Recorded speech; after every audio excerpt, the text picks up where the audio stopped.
Hello अस्सलाम everyone. मेरा नाम उर्फ़ी उस्मानी है और हमारे पास सोशल मीडिया पे एक रिक्वेस्ट आई है कि एक पाकिस्तान से एक साहब हैं, उन्होंने वीज़ा अप्लाई किया था जनवरी इनटेक में और उनका स्टूडेंट वीज़ा रिजेक्ट हो गया है। तो उस हवाले से आज की वीडियो का टॉपिक है कि रिफ्यूज़ल यूके का वीज़ा रिफ्यूज़ल होने से कैसे बचाया जाए और क्या एहतियाती तदाबीर अपनाई जाएँ जिनकी वजह से जो है आपका वीज़ा रिफ्यूज़ ना हो। तो सबसे पहले जब मैंने उनसे पूछा, मैंने उनका केस समझने की कोशिश की कि उनका वीज़ा रिफ्यूज़ क्यों हुआ है, तो उन्होंने जो थोड़े से उनके फ़ंड थे वो बिल्कुल थोड़े से कम थे और वो भी करेंसी की डीवैल्यू होने की वजह से उनके अकाउंट में थोड़े से पैसे कम हो गए और उसकी वजह से जब उन्होंने बाय द टाइम अपना वीज़ा अप्लाई किया उसके बाद करेंसी डीवैल्यू हो गई, तो उसकी वजह से थोड़े से मेरे ख्याल में 500-600 पाउंड कम हुए, जो कि पाकिस्तानी रुपीज़ में मेरे ख्याल में करीबन को 1.5 लाख बनता है। उसकी वजह से उनका वीज़ा रिफ्यूज़ हो गया। तो आज की वीडियो का टॉपिक ये है कि इसी हवाले से मैंने बनाई है कि यूके के वीज़ा रिफ्यूज़ल होने से कैसे बचा जाए और क्या आप एहतियाती तदबीर लें जिनकी वजह से आपका वीज़ा लगे ही लगे। तो सबसे पहली चीज़ जो होती है वो ये होती है कि आपके जो फ़ंड हैं वो इनफ फ़ंड हो आपके पास कि आपका वीज़ा जो है वो रिफ्यूज़ ना हो। क्योंकि देखें, यूके एक्चुअली जो यूके है वो एजुकेशन इनकी मार्केट है, ठीक है? लोग यहाँ पढ़ने आते हैं। जब आपने यहाँ का एडमिशन ले लिया है, आपने फ़ीस पे कर दी है, आपने कंप्लायंस इंटरव्यू पास कर लिया है, आपको कैश लेटर मिल गया है, तो जब आप वीज़ा अप्लाई कर रहे हैं तो फिर होम ऑफ़िस आपको वीज़ा क्यों नहीं दे रहा? तो सोचने की बात ये है कि वो जो भी आपका वीज़ा ऑफ़िसर है वो ऐसा क्या सोच रहा है जो आपको उसने वीज़ा नहीं दिया। जबकि तो बिज़नेस है, आप वहाँ जाएँगे, आप यूनिवर्सिटी की फ़ीस पे करेंगे, आप इकोनॉमी में कंट्रीब्यूट करेंगे, तो फिर ऐसा क्या वजह है? तो उसका ये मानना है कि आप जो है वहाँ पढ़ने नहीं जा रहे हैं और आपकी इंटेंशन कुछ और है, ठीक है? तो इसके अंदर ये है कि सबसे पहली जो चीज़ होती है वो ये होती है कि आपके पास सफिशिएंट फ़ंड होने चाहिए।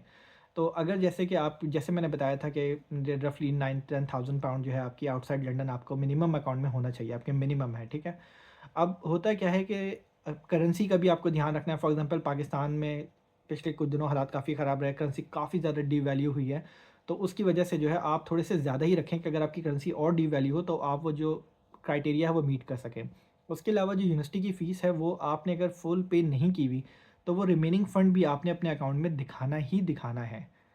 तो ये एक बड़ी इंपॉर्टेंट चीज़ है। तो फॉर एग्ज़ाम्पल ये कि अगर आपका, जैसे मैं आप कैलकुलेट करके आपको बता देता हूँ। फॉर एग्ज़ाम्पल ये कि आपकी यूनिवर्सिटी की फ़ीस 15,000 पाउंड है मास्टर की, ठीक है?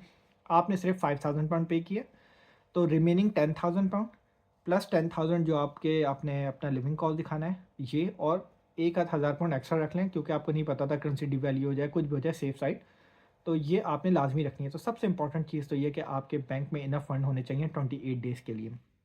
और सेम ये कि अगर आपके कोई पेरेंट्स स्पॉन्सर कर रहे हैं तो ऑब्वियसली आपका बर्थ सर्टिफिकेट होना चाहिए और फैमिली रजिस्ट्रेशन सर्टिफिकेट होना चाहिए, जैसे कि मैंने पिछली वीडियो में एक्सप्लेन किया था। ठीक है, दूसरी चीज़ ये है कि आपका जो इंटेंशन है कि आपकी जो वापस आने की क्या है, कि ऑब्वियसली आप स्टूडेंट वीज़े पे जा रहे हैं, आप वर्क वीज़े पे नहीं जा रहे। तो आपने ये बताना है कि जनाब मैं पढ़ के वापस आऊँगा। मैं ये जो मैं कोर्स करने जा रहा हूँ इसकी बड़ी वैल्यू है मेरे कंट्री में। ऑब्वियसली मैं वहाँ रुकूँगा, 1-2 साल का जो मुझे पीएसडब्ल्यू मिलेगा, 2 साल का मैं वहाँ काम करूँगा और उसके बाद मैं वापस अपनी कंट्री आऊँगा मैं। तो आपकी जो कंट्री से जो टाइज़ हैं वो आपने स्ट्रॉन्ग दिखाने हैं, इंटेंशन दिखानी है कि मैं पढ़ने जा रहा हूँ और सिर्फ़ पढ़ने जा रहा हूँ और पढ़ के मैं वापस ही आऊँगा। तो ये हो गई दूसरी चीज़, ठीक है? तीसरी चीज़ ये होनी चाहिए कि अगर आपने पहले उस कंट्री का कोई ट्रैवल किया हुआ है, फॉर एग्ज़ाम्पल आप यूके बल्कि ऑल ओवर द वर्ल्ड, अगर आपने कहीं भी ट्रैवल किया है और आप उसका फॉर्म भर रहे हैं और अगर आप उसको प्लीज़ लाज़मी डिक्लेयर करें कि हाँ, मैंने इस कंट्री को विज़िट किया। अगर आपका वीज़ा रिफ्यूज़ भी हुआ है पहले, तो भी आप लाज़मी मेंशन करें कि आपका ये वीज़ा जो है रिफ्यूज़ हुआ था, फलाँ ईयर में आपने अप्लाई किया था। ये हो गई नंबर 3 चीज़। और नंबर 4 चीज़ ये है कि ऑब्वियसली मेन चीज़ तो एक्चुअली क्या होती है कि अब यूके के अंदर जो कैश लेटर होता है, उसी टाइम आपका एक कंप्लायंस इंटरव्यू होता है। उसके अंदर ये सारे क्वेश्चन होते हैं कि आप यूके पढ़ने ही यूके ही क्यों जा रहे हैं? आपने अपना कोर्स क्यों ये चुना है? भाई पूरी दुनिया है, यूके क्यों आ रहे हो? तो आपको इन सब चीज़ों की पहले से प्रिपरेशन करनी होती है कि आप यूके आप क्यों जा रहे हैं? आप थोड़े से नोट्स लिखें, प्रिपेयर करें। आपने ये यूनिवर्सिटी ही क्यों चूज़ की है? कोई और क्यों नहीं चूज़ की? यूके में 3 यूनिवर्सिटीज़ हैं। आपने ये कोर्स ही क्यों चूज़ किया है? तो इन सारे क्वेश्चन को आपको पहले से प्रिपेयर करना चाहिए। आपको आइडिया होना चाहिए कि आप क्या करने जा रहे हैं, क्या पढ़ने जा रहे हैं, कितनी फ़ीस है, आपके पास इनफ फंड है कि नहीं है। तो आपको ये, जब आप सारी चीज़ें आप लाइन से प्रिपेयर करेंगे तो इंशाल्लाह ताला आपका वीज़ा रिफ्यूज़ नहीं होगा। तो अब तक मैंने जितने लोगों का अप्लाई किया है, अल्हम्दुलिल्लाह अल्हम्दुलिल्लाह 100% सक्सेस रेशियो है। वो यही है कि सबसे पहले जो है मैं लोगों के डॉक्यूमेंट्स चेक करता हूँ और मैं उनको बताता हूँ कि डॉक्यूमेंटेशन बहुत ज़्यादा इंपॉर्टेंट है, ठीक है? उसके अलावा ये कि आपके पास कोई भी फ़ेक या फ़ॉर्ज डॉक्यूमेंट ना हो। पहले ऐसा हो जाता था, लोग नकली एडमिशन लगा देते थे, असली एडमिशन हो प्लीज़। मैं ये नहीं बोल रहा कि कुछ लोग गलत डॉक्यूमेंट लगाते हैं, मैं ये सिर्फ़ कहना चाह रहा हूँ कि आपको पता होना चाहिए, क्योंकि आपकी फ़ीस वहाँ ऑलरेडी पे हो चुकी है। तो ये है कि देखें, जहाँ आपने इतने पैसे पे कर दिए हैं, ठीक है? अब यूके जाना मज़ाक तो नहीं है, अगर आपने 10-15 हज़ार पे कर दिए हैं, तो आप थोड़े से पैसे एक्स्ट्रा अपने बैंक अकाउंट में रख लें, ठीक है? बाकी सारे डॉक्यूमेंट वही स्ट्रेट फॉरवर्ड हैं। आपने कभी किसी का नहीं सुना होगा कि किसी और बात पे वीज़ा रिफ्यूज़ हुआ हो। 90% लोगों के वीज़ा रिफ्यूज़ होते हैं बैंक स्टेटमेंट के ऊपर, 10% होते हैं मिसिंग इन्फॉर्मेशन के ऊपर। जब आप वीज़ा फॉर्म भरते हैं, प्लीज़ उसको डबल चेक करें। एक तो होता है कि आप फॉर्म भरते हैं, फॉर्म भर के आप प्रिंट करें, उसे चेक करें कि उसमें कोई गलत इन्फॉर्मेशन तो नहीं भर दी। अपने डॉक्यूमेंट्स दोबारा चेक करें, आपने कोई ऐसी इन्फॉर्मेशन जो आप डिक्लेयर करना भूल गए, क्योंकि देखें आज का सारा सिस्टम ऑनलाइन है, उन्हें डेटा मिल ही जाता है। तो ये मेन 3-4 रीज़न हैं जिनकी वजह से जो है लोगों के जो है वीज़े रिफ्यूज़ होते हैं। तो आपको पता होना चाहिए आप क्यों जा रहे हैं यूके, क्यों कोर्स आपने चूज़ किया है, कौन-सी यूनिवर्सिटी आपने चूज़ की है, सारी चीज़ें चाहिए। दूसरी चीज़, बैंक स्टेटमेंट तो बहुत ही इंपॉर्टेंट है कि भाई आप पढ़ने जा रहे हो तो आपके पास पैसे हैं कि नहीं हैं।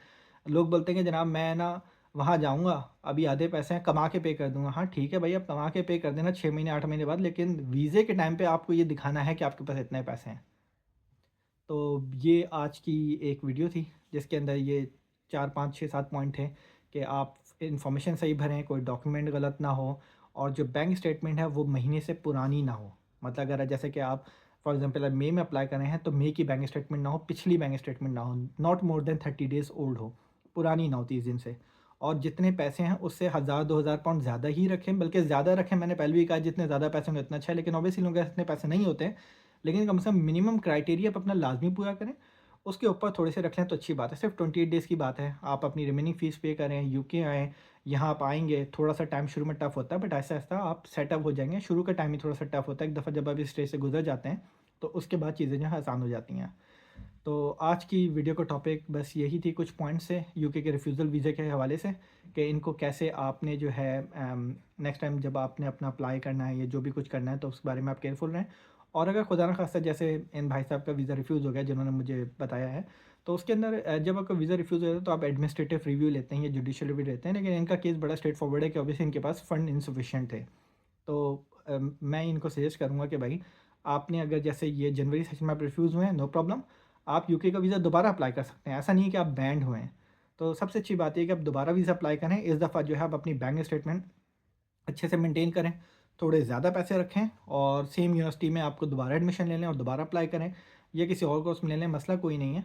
आप दोबारा अप्लाई करें सारे डॉक्यूमेंट्स पूरे करके, तो इंशाल्लाह ताला आपका वीज़ा लग जाएगा। यूके का ये है कि सक्सेस रेशियो काफ़ी हाई है as compare to different countries, तो इतनी कोई बड़ी बात नहीं है। तो होपफुली इंशाल्लाह ताला आपका वीज़ा लग जाएगा अगर आप दोबारा अप्लाई करेंगे। ये सारी बातें ज़हन में रखते हुए कैसे अपने सारे डॉक्यूमेंट्स पूरी करने हैं, और बैंक स्टेटमेंट अपनी इनफ रखनी है, और सारा क्राइटेरिया पूरा करना है, हर किस्म के आपके पास चीज़ें पहले से रेडी हों, जवाब आपको पता हो। तो आज की वीडियो के लिए इतना ही। अल्लाह हाफ़िज़, ख़्याल रखिएगा अपना।